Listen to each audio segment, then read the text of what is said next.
கரூர்ல தாவேக தலைவர் விஜய் இன்னைக்கு பரப்புரை மேற்கொண்டாரு. அந்த பரப்புரையை பார்க்க வந்திருந்த கூட்ட நெரிசல்ல சிக்கி 30க்கும் மேற்பட்டவர்கள் உயிரிழந்திருக்கிறதா தகவல், அதிர்ச்சி தகவல்ங்கிறது வெளிவந்திருக்கு. இது சம்பந்தமா நம்மளோட கருத்துக்களை பகிர்ந்து கொள்வதற்காக இணைந்திருக்கிறார் பத்திரிகையாளர் கோட்டீஸ்வரன் அவர்கள். சார் வணக்கம் சார். ஹலோ வணக்கம்மா. நான் அதாவது கருத்து சொல்றதை விட எனக்கு என்ன சொல்றதே தெரியல. மனசு பாரமா இருக்கு. குழந்தைகள்லாம் ஒரு 4 குழந்தைகள் 3 குழந்தைகள் முடிஞ்சு போச்சு, ஒரு குழந்தை கவலைக்கடன்ற மாதிரி வருது. பெத்தவங்க பண்ண தப்புக்கு குழந்தைகள் எல்லாம் பாதிக்கப்பட்டிருக்கிறாங்க. இது முழுக்க முழுக்க ஒரு ஒரு மோசமான புரிதல் இல்லாத அரசியல்னா என்னன்னு தெரியாம ஒரு மலிவான ஒரு கூட்டத்தை ஏற்படுத்தினுடைய விளைவுதாங்க. ஏன்னா ஒவ்வொரு கூட்டம் முடிஞ்சும் நீங்க ஒவ்வொரு விவாதத்துல பேசும்போதும் மக்களுடைய நலன் கருதி பேசுறதை நான் நிறைய விவாதங்களை எங்களால பார்க்க முடிஞ்சிருந்தது. அதை நீங்க குறிப்பிட்டும் பல பத்திரிகையாளர்கள் குறிப்பிட்டும் அலட்சிய போக்குன்னு எடுத்துக்கிறதா எப்படி புரிஞ்சுக்கிறது சார்? இது கிட்டத்தட்ட அவர் என்னைக்கு மதுரை மாநாடுல இருந்து திருச்சி மாநாடுல இருந்து நாகப்பட்டினம் கரையா கட்டிக்கிட்டு இருக்கமா இதை பத்தி எல்லாம் விஜய்க்கு கூட்டம் சேருது, 20% வாங்கிடுவாரு, 30% வாங்கிட்டு நம்ம பத்திரிகையாளர்களை தவறு செஞ்சாங்க. கூட்டம் சேரட்டும், முதலமைச்சர் ஆகட்டும், ஒரு உயிருக்கு உண்டான குறைந்தபட்ச தேவை, மரியாதை, பயம் கூட இல்லாம ஒரு கூட்டத்தை நடத்துறாங்க. நான் அங்க வேலுசாமிபுரத்துல இருந்து இப்ப பழைய ஜிஹெச் புது ஜிஹெச் வந்திருக்கிறேன். இப்ப இந்த இடத்துல இன்னும் தாவாக்க நிர்வாகிகள் யாரும் வரல. இங்க களத்துல இருக்கிறது அதிமுக தொண்டர்களும் திமுக தொண்டர்களும் கையை பிடிச்சி ஹியூமன் செயின் போட்டுட்டு இருக்காங்க. செல்ஃபி எடுத்துட்டு போனவங்க எல்லாம் போயிட்டாங்க.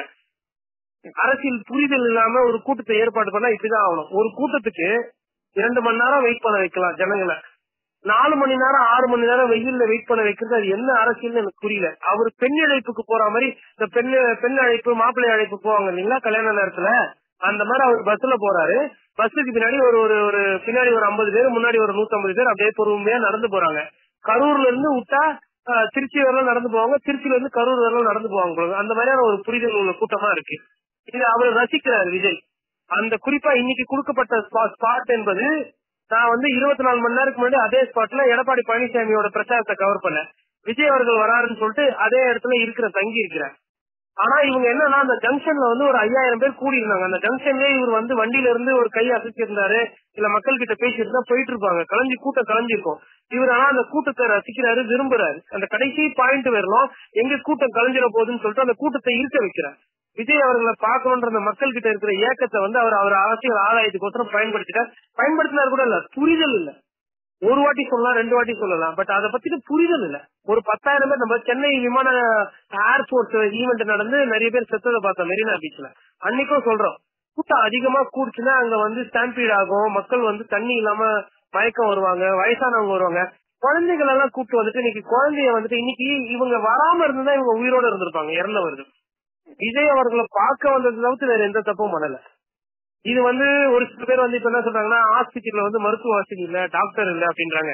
ஏங்க இது சுனாமியோ இல்ல பெருவெள்ளமோ இல்ல வேற இயற்கை சீற்றம் கிடையாதுங்க.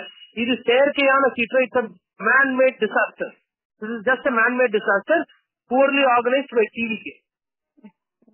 ஏன்னா அங்க நம்ம விஷயத்துல பார்க்க முடியுது, ஜெனரேட்டர் ரூம்குள்ள போகாதீங்கன்னு கத்துறாங்க. அந்த ஜெனரேட்டர் ரூம்குள்ள தடுப்பை தாண்டி அந்த கூட்டம் பாஞ்சு போறத பாக்குறோம். நீங்க கரூர்ல இருக்கீங்கன்னே சொல்றீங்க சார், ஸ்பாட்ல கவர்மெண்ட் ஹாஸ்பிட்டல் கிட்டயே. அந்த நிலைமை எப்படி? ஒரு கருப்பு சட்டை போட்டுட்டு இருக்காரு, ஒரு டி ஷர்ட், ஒருத்தர் அங்க மைக்க பிடிச்சி கத்துறாரு, எப்பா மரத்து மேல ஏறாத, இபி லைன் நினைக்க. என்கிட்ட எல்லாமே வீடியோ இருக்கு, என்கிட்ட ஆடியோ இருக்கு. நானே போட்டோ எடுத்துட்டு செய்தி போனா போதுன்னு சொல்லிட்டு ஒரு 50 அடி 100 அடி எட்ட போய் கடைசியில 500 அடி தள்ளி வந்தேன். இல்லைன்னா எனக்குமே எதனா ஆயிருக்கும். கொஞ்சம் கூட புரிதலே இல்லாம மக்கள் எவ்வளவு மக்களை சேர்க்கணும். எங்க கரூர்ல 4 சட்டமன்ற தொகுதி ஒரே நாள்ல எல்லாத்தையும் கவர் பண்ண நினைக்கிறது என்ன விதமான அரசியல் புரிதல் தெரியல. இவர் 214 தொகுதியில இருக்கிற மக்களும் ஓட்டு போட்டாதான் இவர் முதலமைச்சர் ஆக முடியும். அந்த புரிதல் கூட இல்லாம மாவட்ட தலைநகர்ல நான் கூட்டம் போடுவேன்னா, அதுவும் சனிக்கிழமை தான் நான் கூட்டம் போடுவேன்னா, என்ன இது? என்ன இவர் சினிமா சிறப்பு காட்சியா? இது மக்கள் வராங்க, மக்களுக்கு உயிர் இருக்கு, குடிக்க தண்ணி கூட வைக்கலங்க. இதே இடத்துல 24 மணி நேரத்துக்கு முன்னாடி எடப்பாடி பழனிசாமி அவர்களும் அந்த கூட்டம் வந்தப்போ அங்க தண்ணி எல்லாம் வச்சாங்க. தண்ணி வேணும் வேணான்ற அளவுக்கு வேஸ்ட் ஆச்சு. பகல்ல வைக்கிறீங்க, வெயில்ல வைக்கிறீங்க. அரசியல் புரிதல் இல்லைங்க. சும்மா பஞ்சு டயலாக் பேசிட்டு போறாங்க. மக்கள் இனிமேல் நல்ல பாடம் கொடுப்பாங்க அவருக்கு. இனிமேல் போய் இடத்துல எல்லாம் நான் உங்க விஜய் வரேன்னா நீ அப்பா வரவே வேணாதான் ஊர்லயே இருவாங்க. இப்போ முதல்வர் நிறைய ஒரு சமூக வலைதளத்துல போட்டிருக்காரு, அமைச்சர்களை விரைந்து போக சொல்லியிருக்காரு, மருத்துவ உதவிகள், ஏடிஜிபி எல்லாரும் வர சொல்லியிருக்காரு. தாவேக தரப்புல இப்போ வரைக்கும் மௌனம் காக்குறதோ விஜய் சம்பந்தமான இந்த ஒரு அறிக்கை கூட வரலங்கிறப்போ எப்படி எடுத்துக்கிறது சார்? நம்ம அவங்க துக்கத்துல இருக்காங்கன்னு புரிஞ்சுங்க. நான் இதுல மக்களை தாங்க ஃபர்ஸ்ட் குறை சொல்லுவேன். எனக்கு ஒரு சில இப்போ அழுகுறாருங்க என் கன்னியாகுமரியில, என்னால அதை ஜீர்ணிக்க முடியல, என்னால பாக்க முடியல. எனக்கு குழந்தைகள் இருக்கு. அந்த அப்பாவை இருக்கிற கோவத்துல அவர்தான் என் மேல கோவம் வருது. ஒரு குழந்தைய எதுக்கு கூட்டு வரணும், எதுக்கு கூட்டு வரக்கூடாதுன்னு கூட தெரியாத மாதிரி இருக்கிறாங்க. என்ன அறிஞர் அண்ணால பதப்படுத்தப்பட்ட மண்ணு, பெரியார் மண்ணுலாம் நம்ம பேசுறோம். ஒரு அரசியலை எப்படி அணுகணும்னு கூட தெரியல. ஒரு அரசியல்வாதின்றது மக்களுக்கு இருக்க வேண்டிய ஒரு ஆளு. இப்ப இன்னைக்கு நான் வேணா உங்களுக்கு போட்டோஸ் அனுப்புறேன். திமுக தொண்டனும் அதிமுக தொண்டனும் ஒருத்த கையை பிடிச்சிக்கிட்டு கரூர் ஜிஹெச்சுக்கு வெளியில ஹியூமன் ஃபார்ம் பண்ணிருக்காங்க ஆம்புலன்ஸ் உள்ள போறதுக்கு. இதுதாங்க அரசியல். அவங்க யார் வேணா ஜெயிக்கட்டும், யார் வேணா முதல்வர், யார் வேணா தோக்கட்டும், எப்படி பண்ணணும்னு தாவேக நிர்வாகிகள் இப்பதான் வந்துட்டு இருக்காங்க இவ்வளவு நேரம் கழிச்சு. அது என்னன்னா அவங்க அரசியல் படுத்தப்படவில்லை, அரசியல் தெரியவில்லை, எவ்வளவு பேரை சேர்க்கும், எப்படி பிரச்சாரம் பண்ணணும்னு தெரியல. இன்னும் அவங்க எதுவும் ரெஸ்பாண்ட் பண்ண மாதிரி தெரியல. என்ன முகத்தை வச்சு ரெஸ்பாண்ட் பண்ணுவாங்க? எவ்வளவு நேரம் டிலே பண்ணுவீங்க ஒரு கூட்டத்துக்கு? நான் பல முறை என்னோட காணொலி எல்லாமே பாருங்க. எனக்கும் விஜய்க்கும் எந்த தனிப்பட்ட கருத்து கிடையாது. விஜய் அவர்களோட விமர்சனத்தை வரவேற்கிறவன் நான் வரவேற்று பேசிட்டு இருக்கிறேன். இன்னைக்கு கூட செந்தில் பாலாஜி எடுத்து நல்லா தான் பேசினாரு அவரு. ஆனா பேசுறது வேற. ஆனா ஒரு மக்களை எப்படி கவரணும், எப்படி பாதுகாக்கணும், எல்லாம் ரெண்டும் சேர்ந்தது தானே.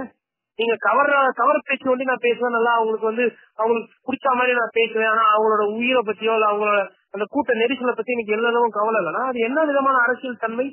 யாருக்காக அரசியல் பண்றீங்க? உயிர் எடுக்கிறதுக்காக கூட்டம் போடுறீங்க. நீங்க 214 தொகுதியா ஒரு தொகுதியா போனா இவ்வளவு கூட்டம் சேராதுல்ல. அப்புறமா கோர்ட்டுக்கு கைட்லைன்ஸ் கொடுத்திருக்காங்க, கோர்ட் கண்டிஷன்ஸ் கொடுத்திருக்காங்க. அதான் இதெல்லாம் சுத்த பொய். நான் ஒரு வழக்கறிஞர் படிச்சிருக்கிறேன், எனக்கு தெரியும்.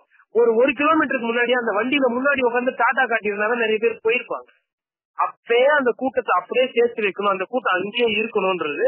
இன்னொன்னு வரும்போது அந்த பஸ் கூட ஒரு 2000 பேர் கூட வராங்க. என்னமோ இவங்களுக்கு ஒண்டிதான் கூட்டம் சேரலாம் மாதிரி. இவங்களுக்கு கூட கூட்டம் சேருது, நான் இல்லன்னு சொல்லல. ஆனா இப்படி எல்லாம் கூட்டம் சேருதுன்னா அது இயற்கைக்குமே பொறுக்காதுங்க. அந்த தாமதம் ஒரு காரணமா இருக்குமா சார்? ஏன்னா ஆல்ரெடி ஒரு 2-3 மணி நேரம் நிக்கிறப்போ அவங்க டயர்ட் ஆயிருப்பாங்க. அந்த கூட்ட நெரிசல்ங்கிறப்ப இன்னும் கொஞ்சம் உங்களுக்கு மயக்கத்தை ஏற்படுத்துறதுக்கான ஒரு காரணமா பாக்கலாமா?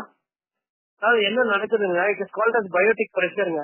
ஒரு 5000 பேர் நிக்க வேண்டிய இடத்துல நீங்க ஒரு 15000 பேர் வச்சீங்கன்னா மூச்சு திணறல் ஏற்படும், உஷ்ணம் அதிகமாகும். பத்தாவதுக்கு தண்ணி அங்க குடிக்க தண்ணி கிடைக்கல.